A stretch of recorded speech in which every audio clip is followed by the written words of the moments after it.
تو میرے آقا صلی اللہ علیہ وسلم ارشاد فرمانے لگے یہ جو سیدھا راستہ ہے یہ میرے دین کا راستہ ہے۔ اللہ قرآن میں کہتا ہے کہ ہم نے تمہارا نام صرف مسلمان رکھا ہے، اللہ کا دیا نام ہمیں پسند نہیں ہے، لہذا ہم صرف مسلمان ہیں، ہم فرقوں میں نہیں پڑھتے۔ بریلوی کی ضرورت پیش کیوں آئی؟ وہ ہے جو نبی علیہ السلام کے بتلائے طریقوں پہ عمل کرتا ہے۔ بندہ قبر پہ جا کے سجدہ کرتا ہے اور اس کو اہل سنت کے کھاتے میں ڈال دیا جاتا ہے۔ اگر کوئی جہالت پہ مبنی کام کرتا ہے اس کو اہل سنت کے کھاتے میں ڈال دیا جاتا ہے۔ سورہ انعام کی آیت نمبر 153 اور 54 ہے، اللہ جل شانہ نے ارشاد فرمایا وَأَنَّ هَذَا صِرَاطِي مُسْتَقِيمًا، اور یہ ہے میرا سیدھا راستہ، فَاتَّبِعُوهُ، اسی پر چلو، وَلَا تَتَّبِعُوا السُّبُلَ، فرمایا کہ تم اور راہوں پہ نہ چلو، فَتَفَرَّقَ بِكُمْ عَنْ سَبِيلِهِ، کہ یہ تمہیں اللہ کی راہ سے جدا کر دیں گی اگر تم اور راہوں پہ چلو گے۔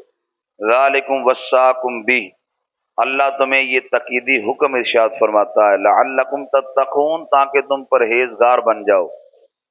ثم آتینا موسیٰ الکتاب، پھر ہم نے موسیٰ علیہ السلام کو کتاب عطا فرمائی، تماما علی الذی احسن، فرمایا کہ ہم نے موسیٰ علیہ السلام کو کتاب عطا فرمائی پورا احسان کرنے کے لیے ان پر جو نیکوکار ہیں، وتفصیلا لکل شیء، اور ہر چیز کی اس میں تفصیل ہے، وہدن ورحمہ، ہدایت بھی ہے رحمت بھی ہے، لعلہم بلقاء ربہم یؤمنون، تاکہ وہ اپنے رب سے ملاقات کرنے پر ایمان لے آئیں۔ اللہ فرماتا ہے بے شک میرا یہ سیدھا راستہ ہے، اس سیدھے راستے پہ تم چلو۔ سیدھا راستہ وہ ہے جو انبیاء علیہم السلام نے اپنی امتوں کو بتایا، وہ سیدھا راستہ ہے، اور ہمیں وہ راستہ اللہ کے محبوب دو عالم صلی اللہ علیہ وسلم نے بتلایا کہ یہ میرا سیدھا راستہ ہے۔ فرمایا اس راستے پہ تم چلتے رہو گے تو تم راہ ہدایت پا جاؤ گے۔ میرے آقا صلی اللہ علیہ وسلم ایک دن تشریف فرما تھے تو نبی علیہ السلام نے کچھ راستے بنائے، ایک راستہ سیدھا تھا اور باقی راستے ٹیڑھے تھے، تو میرے آقا صلی اللہ علیہ وسلم ارشاد فرمانے لگے یہ جو سیدھا راستہ ہے یہ میرے دین کا راستہ ہے، اور پھر نبی علیہ السلام نے اسی آیت مبارکہ کو تلاوت کیا وَأَنَّ هَذَا صِرَاطِي مُسْتَقِيمًا، فرمایا یہ ہے میرا راستہ جو سیدھا راستہ ہے، اور اسی راستے پہ چلنے کا حکم دیا ہے۔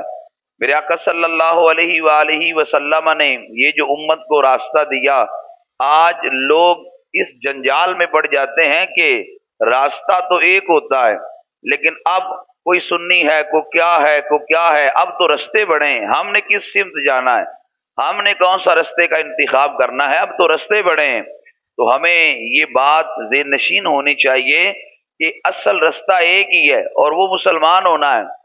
اب ہم جو اہل سنت و جماعت خود کو کہلاتے ہیں یہ کوئی الگ چیز نہیں ہے، بلکہ حقیقت کے اندر یہ جو لوگ معاشرے میں ہیں کہ جو کہتے ہیں ہم فرقوں میں نہیں پڑھتے، ہم صرف مسلمان ہیں، اور اللہ قرآن میں کہتا ہے کہ ہم نے تمہارا نام صرف مسلمان رکھا ہے، لہذا اللہ کا دیا نام ہمیں پسند نہیں ہے، لہذا ہم صرف مسلمان ہیں، ہم فرقوں میں نہیں پڑھتے۔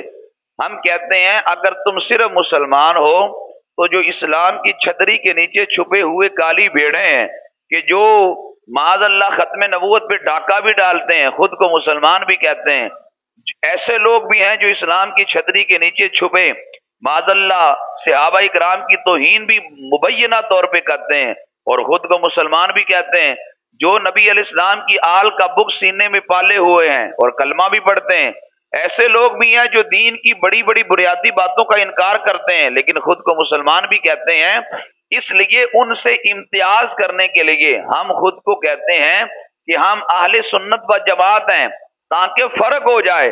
اور ہمیں لفظ بریلوی کی ضرورت پیش کیوں آئی کہ جب اہل سنت و جماعت کے ٹائٹل کو استعمال کرنے کی سازش کی گئی تو ہم اس کے لیے ایک لفظ بریلوی کا اضافہ کیا۔ بریلوی کو الگ چیز نہیں ہے، بریلوی اصل میں سنی ہے، اور سنی وہ ہے جو نبی علیہ السلام کے بتلائے طریقوں پہ عمل کرتا ہے، جو صحابہ کرام تابعین تبع تابعین 14 صدیوں میں امت کا جو تسلسل ہے اس کے مطابق کام کرتا ہے۔ آج اگر کوئی امتیازی طور پہ کوئی غلط کام کرتا ہے، جہالت کی انتہا یہ ہے کہ اس کو اہل سنت کے کھاتے میں ڈال دیا جاتا ہے۔ اگر کوئی بندہ قبر پہ جا کے سجدہ کرتا ہے اور اس کو اہل سنت کے کھاتے میں ڈال دیا جاتا ہے، اگر کوئی جہالت پہ مبنی کام کرتا ہے اس کو اہل سنت کے کھاتے میں ڈال دیا جاتا ہے۔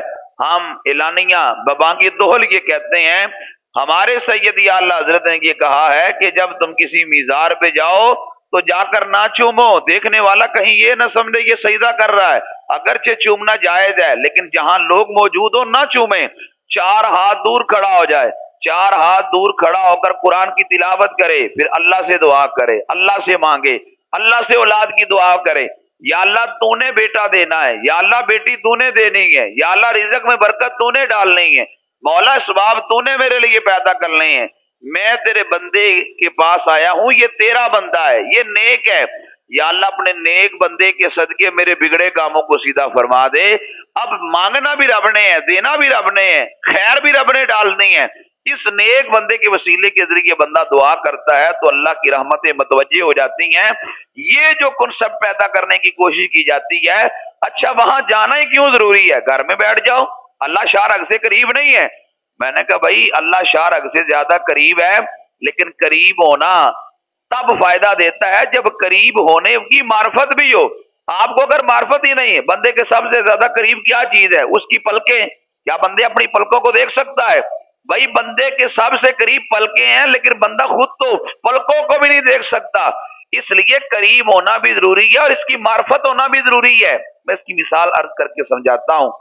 آپ سے میں نے ملاقات کرنی ہوں، آپ رہتے ہو اسلام آباد میں، اور آپ کو بھی کوئی کام تھا مریدکے میں، آپ بھی آئے تھے مریدکے کے اندر، میں اور آپ دونوں ایک گاڑی پہ بیٹھ گئے اور ہم یہاں سے چلے گئے اسلام آباد کے اندر۔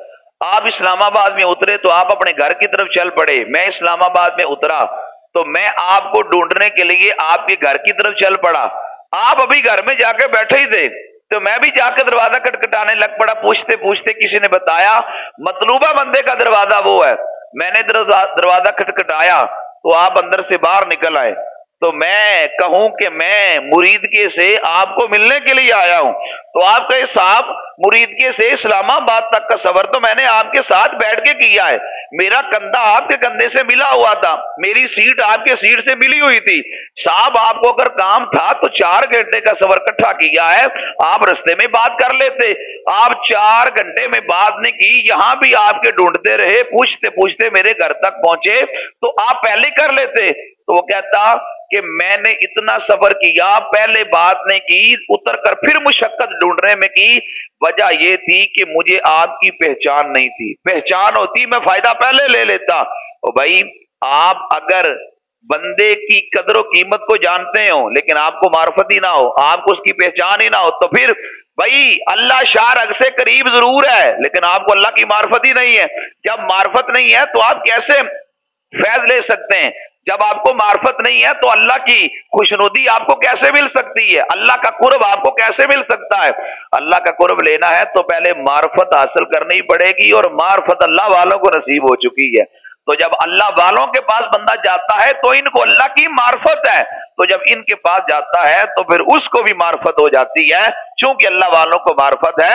اللہ شارق سے زیادہ قریب ضرور ہے لیکن اس کے لیے معرفت حاصل کرنے کے لیے ہم اولیاء کے پاس جاتے ہیں کہ ان کے پاس جا کے ہمیں اللہ کی معرفت حاصل ہوگی۔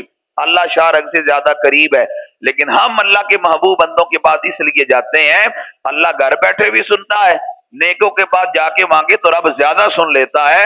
دیکھو نا حضرت زکریا علیہ السلام کی ہاں اولاد نہیں تھی، آپ یقیناً پہلے بھی دعا مانگتے ہوں گے، لیکن جب حضرت مریم کے پاس بے موسم پھل دیکھے تو آپ نے کہا یا اللہ اگر تو مریم کو بے موسم پھل دے سکتا ہے مجھے بے موسم اولاد بھی دے سکتا ہے، اگرچہ میں بوڑھا ہو گیا، میری بیوی بوڑھی ہو چکی، لیکن یا اللہ تیرے لیے تو مشکل نہیں۔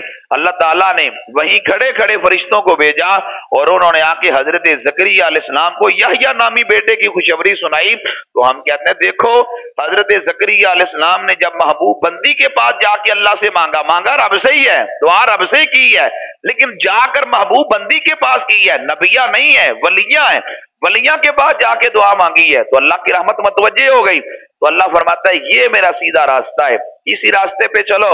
اور اللہ فرماتا ہے ہم نے موسیٰ علیہ السلام کو کتاب یعنی تورات عطا فرمائی اور پورا احسان کرنے کے لیے ان پر جو نیکوکار ہے، اور فرمائی اس میں ہر چیز کا ذکر ہے۔ قرآن اب اگر تورات کے اندر اللہ نے ہر چیز کا ذکر کیا تو قرآن تو ساری کتابوں کی سردار کتاب ہے، بقیہ کتابوں کی ذمہ داری نبیوں کے سپرد تھی۔ نبی جب تک ظاہری طور پہ حیات رہے اپنی کتابوں کی حفاظت کرتے رہے. زاری پردہ کر لیا، ذمہ داری امت کے کندھوں پہ آئی، امت نے وہ ذمہ داری نہ نبھائی، بڑے پیمانے پہ تبدیلیاں کر دی گئی. قرآن کی حفاظت کا ذمہ رب نے خود لیا ہے. اس لیے قرآن رب جب تک ہے وہ ازل سے ہے، وہ ابد تک رہے گا، ہمیشہ سے ہے، ہمیشہ رہے گا. تو قرآن کی حفاظت بھی ہوتی رہے گی. تو قرآن مقدس میں بھی ہر چیز کا ذکر ہے. لیکن سمندر کے اندر موتی ہیں، لیکن اس کو لانے کے لیے غوطہ زنی کرنی بھی ضروری ہے. غوطہ زن ہوگا تو ہیرے ڈھونڈ کے لائے گا. قرآن میں ہر چیز کا ذکر موجود ہے، لیکن قرآن کا مطالعہ کرنا پڑے گا. قرآن میں غوطہ زنی لگانی پڑے گی. قرآن کو سمجھنے کے لیے معنی و مطالب پہ غور کرنا پڑے گا. پھر قرآن مقدس اپنے معنی و مطالب آپ پہ ظاہر کرتا چلا جائے گا.